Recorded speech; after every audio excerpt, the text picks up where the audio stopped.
شروع اللہ کے نام سے جو بہت مہربان نہایت رحم والا ہے۔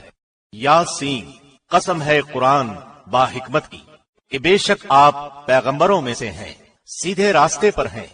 یہ قرآن اللہ زبردست مہربان کی طرف سے نازل کیا گیا ہے تاکہ آپ ایسے لوگوں کو ڈرائیں جن کے باپ دادے نہیں ڈرائے گئے تھے، سو اسی وجہ سے یہ غافل ہیں۔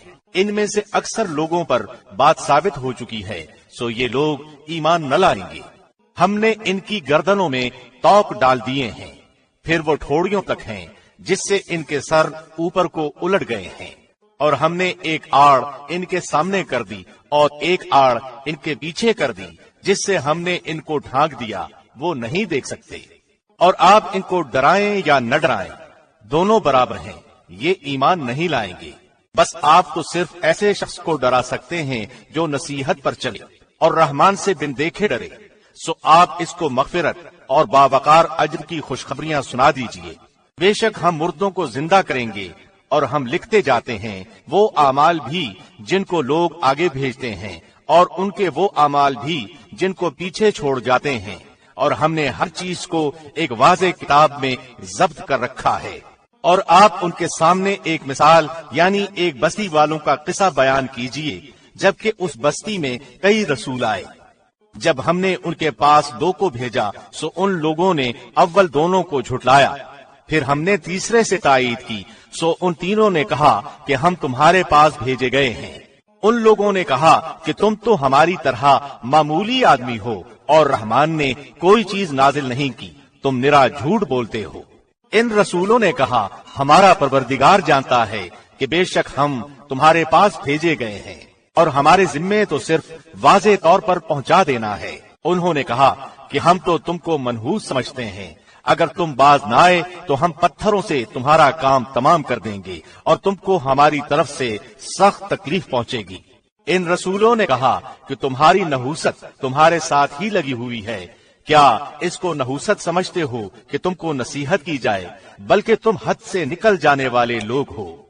اور ایک شخص اس شہر کے آخری حصے سے دوڑتا ہوا آیا، کہنے لگا کہ اے میری قوم، ان رسولوں کی راہ پر چلو، ایسے لوگوں کی راہ پر چلو جو تم سے کوئی معاوضہ نہیں مانگتے اور وہ راہ راست پر ہیں۔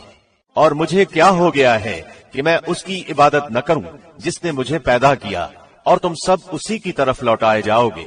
کیا میں اسے چھوڑ کر ایسوں کو معبود بناؤں کہ اگر رحمان مجھے کوئی نقصان پہنچانا چاہے تو ان کی سفارش مجھے کچھ بھی نفع نہ پہنچا سکے اور نہ وہ مجھے بچا سکے؟ پھر تو میں یقیناً کھلی گمراہی میں ہوں۔ میری سنو، میں تو سچے دل سے تم سب کے رب پر ایمان لا چکا۔ اس سے کہا گیا کہ جنت میں چلا جا، کہنے لگا کاش میری قوم کو بھی علم ہو جاتا۔ یہ مجھے میرے رب نے بخش دیا اور مجھے باعزت لوگوں میں سے کر دیا۔ اس کے بعد ہم نے اس کی قوم پر آسمان سے کوئی لشکر نہ اتارا اور نہ اس طرح ہم اتارا کرتے ہیں۔ وہ تو صرف ایک زور کی چیخ تھی کہ یکا یک وہ سب کے سب بجھا گئے۔ ایسے بندوں پر افسوس، کبھی بھی کوئی رسول ان کے پاس نہیں آیا جس کی ہنسی انہوں نے نہ اڑائی ہو۔ کیا انہوں نے نہیں دیکھا کہ ان سے پہلے بہت سی قوموں کو ہم نے غارت کر دیا کہ وہ ان کی طرف لوٹ کر نہیں آئیں گے، اور نہیں ہے کوئی جماعت مگر یہ کہ وہ جمع ہو کر ہمارے سامنے حاضر کی جائے گی، اور ان کے لیے ایک نشانی خشک زمین ہے جس کو ہم نے زندہ کر دیا اور اس سے غلہ نکالا جس میں سے وہ کھاتے ہیں، اور ہم نے اس میں کھجوروں کے اور انگور کے باغات پیدا کر دیے، اور جن میں ہم نے چشمے بھی جاری کر دیے ہیں تاکہ لوگ اس کے پھل کھائیں، اور اس کو ان کے ہاتھوں نے نہیں بنایا، پھر کیوں شکر گزاری نہیں کرتے؟ وہ پاک ذات ہے جس نے ہر چیز کے جوڑے پیدا کیے، خواہ وہ زمین کی اگائی ہوئی چیزیں ہوں، خواہ خود ان کے نفوس ہوں، خواہ وہ چیزیں ہوں جنہیں وہ جانتے بھی نہیں۔ اور ان کے لیے ایک نشانی رات ہے جس سے ہم دن کو کھینچ لیتے ہیں تو وہ یکا یک اندھیرے میں رہ جاتے ہیں، اور سورج کے لیے جو مقررہ راہ ہے وہ اسی پر چلتا رہتا ہے۔ یہ ہے اندازہ ٹھہرایا ہوا غالب با علم اللہ کا۔ اور چاند کی ہم نے منزلیں مقرر کر رکھی ہیں یہاں تک کہ وہ لوٹ کر پرانی ٹہنی کی طرح ہو جاتا ہے۔ نہ آفتاب کی یہ مجال ہے کہ چاند کو پکڑے، اور نہ رات دن پر آگے بڑھ جانے والی ہے، اور سب کے سب آسمان میں تیرتے پھرتے ہیں۔ اور ان کے لیے ایک نشانی یہ بھی ہے کہ ہم نے ان کی نسل کو بھری ہوئی کشتی میں سوار کیا اور ان کے لیے اسی جیسی اور چیزیں پیدا کی جن پر وہ سوار ہوتے ہیں، اور اگر ہم چاہتے تو انہیں ڈبو دیتے، پھر نہ تو کوئی ان کا فریاد رس ہوتا نہ وہ بچائے جاتے، لیکن ہم اپنی طرف سے رحمت کرتے ہیں اور ایک مدت تک کے لیے انہیں فائدے دے رہے ہیں۔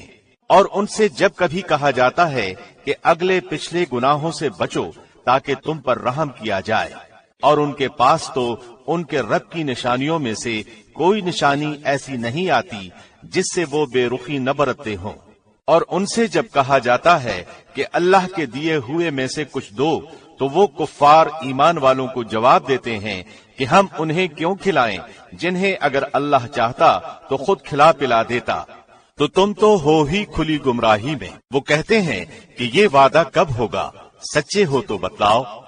انہیں صرف ایک سخت چیخ کا انتظار ہے جو انہیں آ پکڑے گی، اور یہ باہم لڑائی جھگڑے ہی میں ہوں گے۔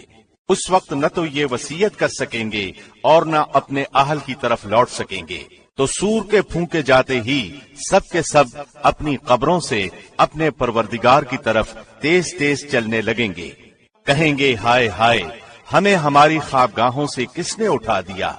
یہی ہے جس کا وعدہ رحمان نے دیا تھا اور رسولوں نے سچ سچ کہہ دیا تھا۔ یہ نہیں ہے مگر ایک تند آواز کہ یکا یک سارے کے سارے جمع ہو کر ہمارے سامنے حاضر کر دیے جائیں گے۔ پس آج کسی شخص پر کچھ بھی ظلم نہ کیا جائے گا، اور تمہیں نہیں بدلہ دیا جائے گا مگر صرف انہی کاموں کا جو تم کیا کرتے تھے۔ جنتی لوگ آج کے دن اپنے دلچسپ مشغلوں میں حشاش بشاش ہیں۔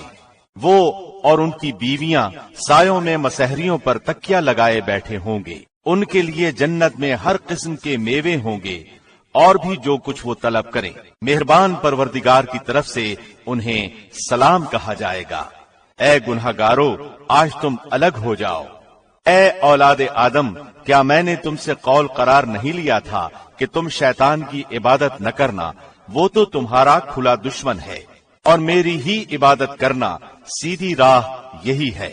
شیطان نے تو تم میں سے بہت ساری مخلوق کو بہکا دیا، کیا تم عقل نہیں رکھتے؟ یہی وہ دوزخ ہے جس کا تمہیں وعدہ دیا جاتا تھا۔ اپنے کفر کا بدلہ پانے کے لیے آج اس میں داخل ہو جاؤ۔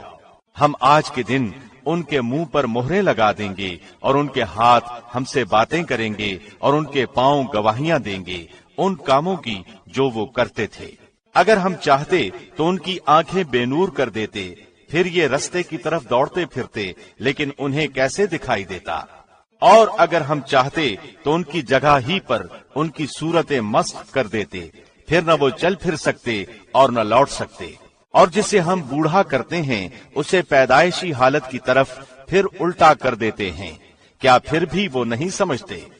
نہ تو ہم نے اس پیغمبر کو شعر سکھائے اور نہ یہ اس کے لائق ہے، وہ تو صرف نصیحت اور واضح قرآن ہے، تاکہ وہ ہر اس شخص کو آگاہ کر دے جو زندہ ہے اور کافروں پر حجت ثابت ہو جائے۔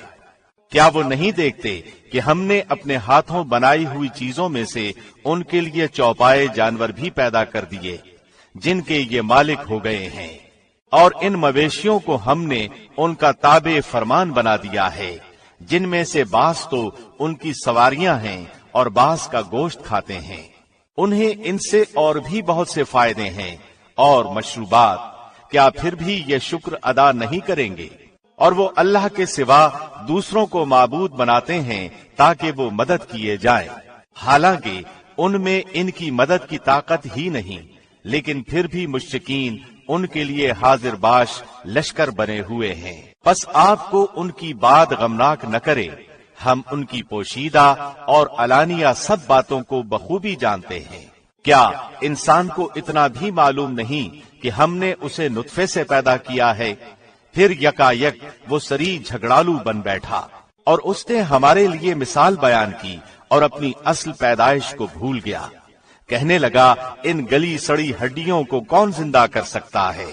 آپ جواب دیجئے کہ انہیں وہ زندہ کرے گا جس نے انہیں اول مرتبہ پیدا کیا ہے،